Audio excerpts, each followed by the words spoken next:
projeto Orla, ele é uma parceria com o Ministério do Planejamento, com a Secretaria do Patrimônio da União. E ele, assim, para a gente entender rapidamente o que é, ele está focado nas terras da União. Terras da União, o que é? São as terras de todo o povo brasileiro, né, e que a Secretaria do Patrimônio Público é responsável. Então, para o município ter acesso a essas terras e poder planejar, né, o seu espaço, eles têm que ter um projeto, né, de planejamento do que se quer naquela área. Então, no máximo são 200 metros de largura. Só que como é do povo brasileiro, a comunidade tem que ser consultada e participar desse processo. Então, ele é um planejamento obedecendo legislação ambiental, patrimonial, urbana, envolvendo todos os atores que vivem daquele recurso. O projeto Orla é uma estratégia local do gerenciamento costeiro. Então, assim, na escala que a gente tem uma escala estadual, federal, né, estadual e municipal. Então, no município, né, a gente teria aí, abaixo do plano diretor, nós teríamos o projeto Orla, que está focado exatamente assim numa escala de poucos metros, né, de 200 metros, e a faixa mais frágil que a gente tem de uma orla, né, que são aquelas áreas onde tem as áreas de preservação permanente, vegetação de restinga fixadora de dunas, manguezais, estuários, lagoas, né. Então é nessa área, né, que o município chama os atores para discutir como que vai ser o planejamento dessa área em função das características locais. Então, numa área que a gente tem uma área muito preservada, qual é o tipo de ação que a gente vai ter ali? Mais de preservação e conservação. Numa área que já está muito ocupada, melhoria de qualidade de serviços, planejamento, ordenamento, né, e assim vai. O decreto 5.300, que é o que regulamenta o Plano Nacional de Gerenciamento Costeiro, deixa bem claro que essas áreas da União, elas só vão poder ser passadas para o município através do projeto Orla. Então, é um grande desafio para a gente fazer com que isso aconteça, mas também não é obrigado a fazer. Então, é um processo de convencimento do município, né? Então, de 2004 para cá, a gente tem mais de 80 municípios que já realizaram pelo menos as oficinas do projeto Orla.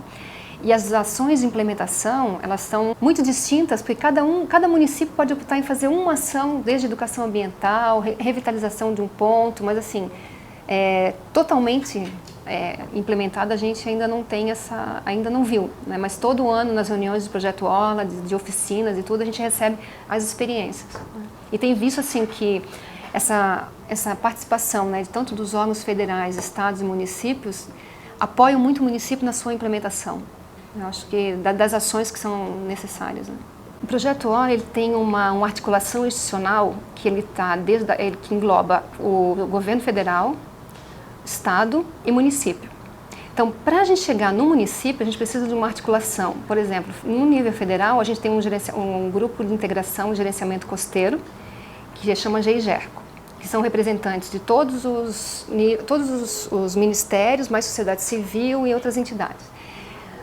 Como é que isso chega no Estado? A gente tem um comitê, a Comissão Técnica Estadual do Projeto Orla, com todos os atores envolvidos que vão ajudar e avaliar como que vai acontecer, por exemplo, o Projeto Orla naquele Estado.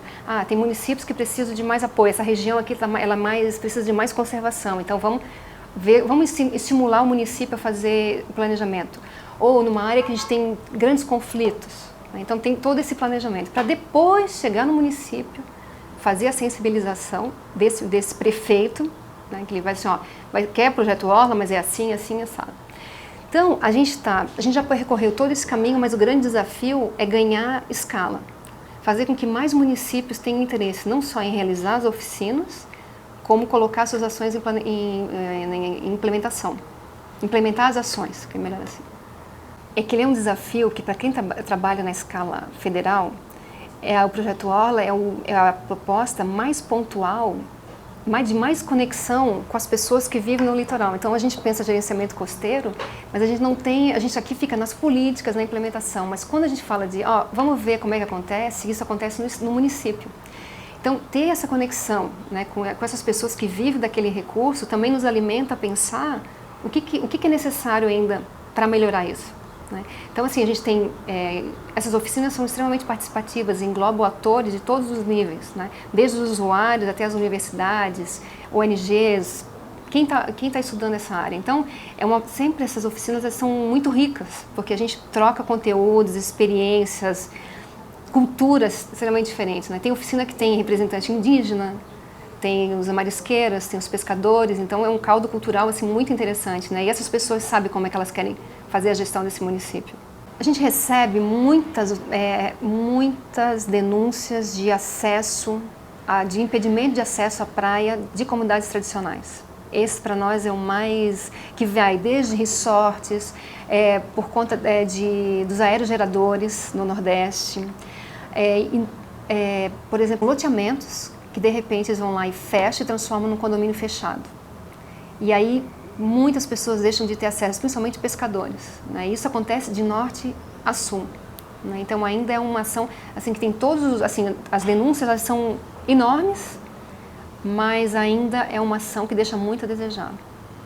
Então vai desde empresas de aerogeradores, de loteamentos que viram condomínios e impedem o acesso, praias que têm um único dono que impede o acesso de pescadores. E esse acesso, quando a gente fala de impedir o acesso do pescador a passar, ele está comprometendo a própria atividade dele, né? Porque tem gente que precisa de um carro que entra até a praia para poder retirar o seu pescado, pessoas que têm uma necessidade especial de locomoção. Esse uso todo, assim, toda essa atividade, esse impedimento desse acesso atrapalha a atividade de uma comunidade tradicional. Um desafio para nós que é importante, eu acho, e é uma demanda de todos os municípios, é a gente definir os usos e acessos da praia. O acesso à praia ele é garantido, né, pelo Plano Nacional de Gerenciamento Costeiro. A praia ela não pode ser ocupada de forma alguma. E a gente percebe que ao longo do Brasil esse uso da praia ele é muito diferenciado, né? Só que é proibido o uso da praia e o acesso. Então impedir o acesso não é permitido. Só que a gente percebe em algumas regiões que isso é muito forte, esse impedimento de acesso, né? Então a regulamentação desse tipo dos usos e do acesso é uma das demandas assim gritantes, né, que a gente precisa resolver ainda.